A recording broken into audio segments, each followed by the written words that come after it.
снова здравствуйте, дорогие друзья! Здравствуйте, братья и сестры! Данное мое видео будет посвящено одной статье,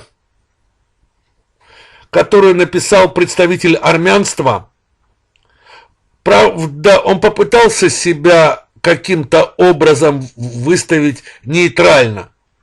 Чуть позже вы поймете, как и чем он воспользовался, чтобы попытаться себя выставить нейтральной фигурой. Но, впрочем, прежде чем мы начнем с вами обсуждать статью, я должен вам ее представить. Вот данная статья. И вот ник данного автора. Инфотека. Согласитесь, достаточно нейтральное, в общем-то, обозначение данного автора.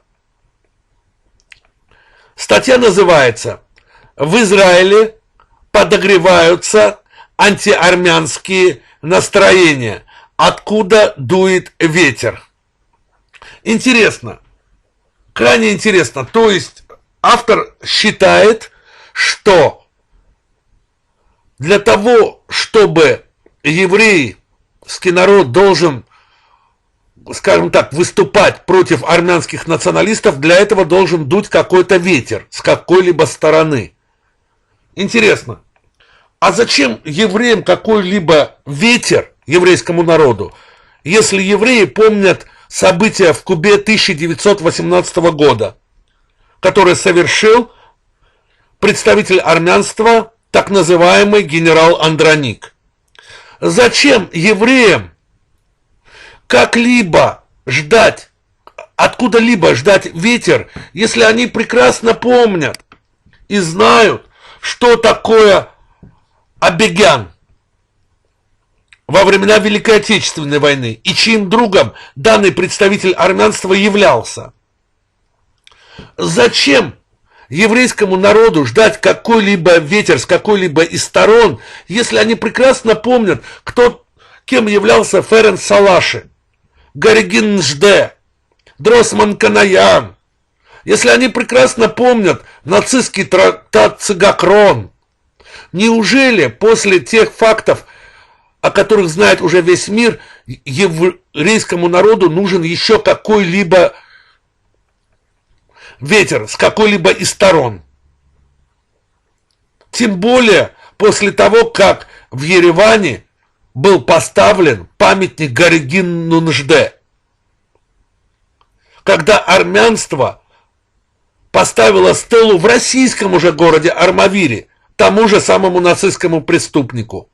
Если армянство попыталось переименовать город Владимир и посвятить его Гаригину Нжде, чисто российский город, древний город, неужели после этого еврейскому народу нужны еще какие-либо факты? Увы и ах, нет. Увы и ах имеется в виду для армянства. Впрочем, давайте вернемся к статье.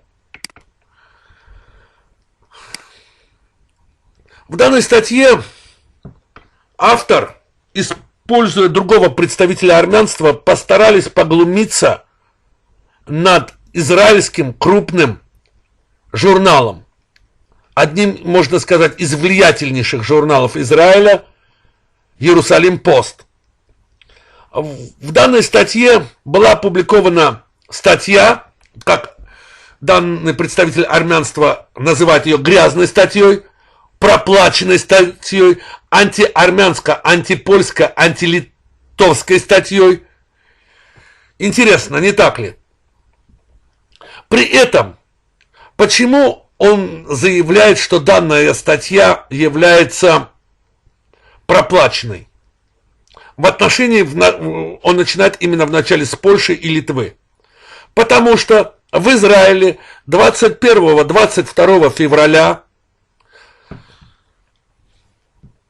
будет своеобразное, хотя и грустное, в общем-то, с одной стороны грустное, с другой стороны радостное празднование освобождения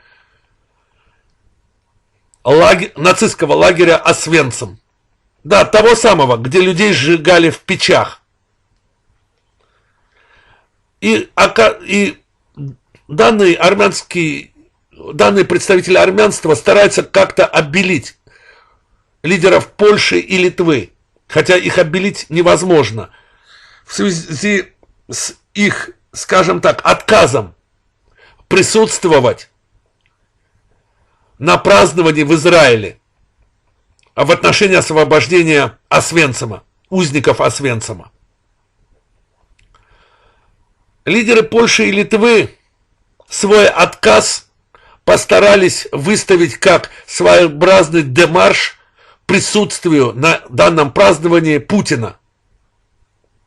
О каком демарше может идти речь, если, в общем-то, граждане Советского Союза в большей степени, давайте признавать факты, как они есть, в большей степени именно представители России погибли в момент освобождения данных концлагерей, таких как Освенцим.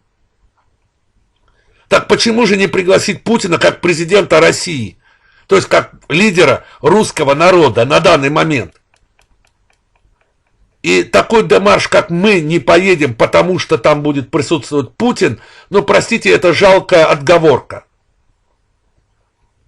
Тем более, учитывая, что, в общем-то, уж простите, это тоже факт, во времена Великой Отечественной войны немало литовцев и поляков воевали на стороне нацистской Германии. И это тоже правда. Тем не менее, как я сказал, автор попытался обелить вот этот отказ лидеров Польши и Литвы. То есть, практически, этим самым он заявил, что и Пашинян, и лидеры Армении не должны, видимо, приезжать в Израиль. Во всяком случае, я так это воспринимаю. Он против, выходит, посещения Пашиняна и властей Армении Израиля в эти дни. Интересно. Крайне интересно. Но в дальнейшем данные уже, назовем так, два автора, потому что, как я сказал, автор самой статьи, которую мы с вами сейчас, скажем так, условно изучаем, ссылается на другого армянского автора Авсепа Хурушудяна. В дальнейшем Хурушудян, на кого и ссылается данный автор, начинает писать о том, что в израильском журнале не только, скажем так, высмеяли, выставили нацистами представителей властей Литвы и Польши, но также Армении, заявив, что в Армении достаточно сильно, в последнее время уж точно, развивается антисемитизм. Вот давайте зачтем этот фрагмент. Фрагмент крайне важный.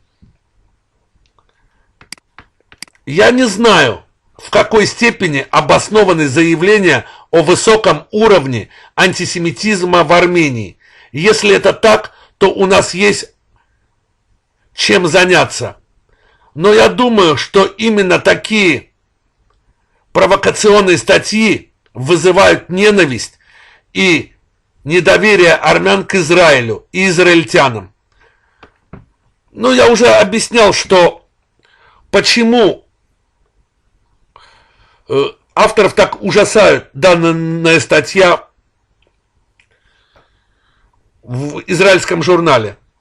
Я уже приводил факты, где именно представители армянства являлись карателями еврейского народа, убийцами еврейского народа. Но приведу еще несколько фактов, чтобы картинка была полная. А где и как так называемый герой армянства Монте Милконян приобретал свой первый военный опыт? Разве не в момент войны против Израиля? Еще один пример. Связь Асалы с палестинцами Разве это не правда? Даже совместные лагеря. Асалы палестинцев. Так почему же авторов так сильно удивляет боль израильского народа касательно деяний армянства? Впрочем, давайте продолжим. Наряду с многочисленным и современным оружием, который Израиль продает Рамиле Сафаровскому Азербайджану в течение многих лет. Тоже интересно. Рамиле Сафаровскому Азербайджану. Как же Рамиль Сафаров наступил вам, видимо, на больной мозоль? До этого вы спокойно убивали азербайджанских детей, даже спящими. Сжигали живьем людей. И это было тоже не на протяжении 1-2 лет. Увы и ах нет. Я не буду углубляться в 1918, в 1905 год. Нет. Я заговорю о недавних событиях, а точнее сказать, о 2 событиях, крайне важных. Первое событие – это женщина-врач, которая стала так называемой героиней армянства, которая часто любила делать опыты над пленными азербайджанскими детьми. Второй факт – это недавнее признание так называемого тоже героя Карабаха из представителей армянства, который четко заявил, что убийство первых жертв данного конфликта – это его рук дело. Это событие касательно Аскерана. Так кто же является сейчас радикальным государством? Вопрос простой, не так ли? Давайте продолжим. О чем же дальше пишется в данной статье? Не случайно и то, что такая статья была опубликована в то время, когда официальный Ереван предпринимал шаги по развитию дипломатических отношений с Тель-Авивом после бархатной революции. Кто-то действительно хочет ухудшить эти отношения. Из этой статьи веет запахом масла Апшерона. Ну что можно сказать? Смешно. То есть, выходит, автор выставляет израильский народ настолько бездуховным, бедным, что обязательно должен дуть ветер. То есть автор намекает на то, что мы купили Израиль. Вы хотя бы представляете мощь данного вроде бы не крупного государства? Неужели вы можете обвинить в том, что мы купили Израиль? Тогда браво! Насколько же богат Азербайджан? Я очень надеюсь, что данную статью посмотрят граждане Израиля. И как они к этому отнесутся? Захотят ли они иметь посольство такой страны? Что можно сказать? Браво! Страны, которая опять-таки обеляет глав правительств Польши и Литвы и Прибалтики, и одной из стран Прибалтики за то, что они отказались ехать в день празднования Израилем освобождения Освенцима. Кроме этого, обеление своих уже представителей армянского нацизма. Как израильский народ к этому отнесется? Меня интересует мнение именно граждан Израиля и еврейского народа в целом. Как вам это? Ссылка на все то, что я вам показывал, обязательно я оставлю под данным видео. Меня интересует ваше мнение. Всем до свидания, всем пока, всегда ваш Сеидов Камран. До свидания.